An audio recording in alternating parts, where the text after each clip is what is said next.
മക്കളെ, നമ്മളോട് സ്ഥിരം പരീക്ഷയ്ക്ക് ചോദിക്കുന്ന ഒരു ചോദ്യമാണ് നമ്മുടെ ഒന്നാമത്തെ യൂണിറ്റിന്റെ പ്രവേശകവുമായിട്ട് ബന്ധപ്പെട്ടുള്ള ചോദ്യം. ഓർക്കുന്നുണ്ടോ? ECG സുദർശൻ എന്ന് പറഞ്ഞിട്ടുള്ള ശാസ്ത്രജ്ഞന്റെ വാക്കുകളാണ്, മാതൃഭാഷയെ സംബന്ധിച്ചിട്ടുള്ള ഒരു ആശയാണ് ആ ഒരു പ്രവേശകം നൽകുന്നത്. അതുമായിട്ട് ബന്ധപ്പെട്ട് നമുക്ക് 4 മാർക്കിന്റെയും 6 മാർക്കിന്റെയും 2 മാർക്കിന്റെയും ചോദ്യങ്ങൾ സ്ഥിരമായിട്ട് ചോദിക്കാറുണ്ട്. നമുക്ക് അതിന്റെ പ്രധാനപ്പെട്ട ആശയം എന്താണെന്ന് പെട്ടെന്നൊന്ന് നോക്കിയിട്ട് വരാം.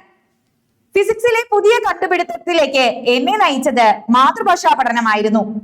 മാതൃഭാഷ പഠനത്തിന്റെ നേട്ടങ്ങളെ കുറിച്ച് ECG സുദർശന്റെ അഭിപ്രായത്തിൽ നിന്ന് ലഭിക്കുന്ന സൂചനകൾ എന്തൊക്കെ, അല്ലെങ്കിൽ താഴെ തന്നിരിക്കുന്നവയിൽ നിന്നും ECG സുദർശൻ പറഞ്ഞ ആശയങ്ങൾ 2 എടുത്ത് എഴുതുക എന്നൊക്കെയായിട്ട് ചോദ്യങ്ങൾ എല്ലാ പരീക്ഷയ്ക്കും ചോദിക്കുന്നതാണ്. നമുക്ക് നോക്കാം എങ്ങനെയാ നമ്മൾ അത് എഴുതേണ്ടത്. 1. പുതിയ ആശയങ്ങളുടെ രൂപീകരണത്തിന് മാതൃഭാഷാ പഠനം സഹായിക്കുന്നു. അതാണ് ഒന്നാമത്തെ പോയിന്റ് എന്ന് പറയുന്നത്. രണ്ടാമത്തെ പോയിന്റ് എന്താണ്?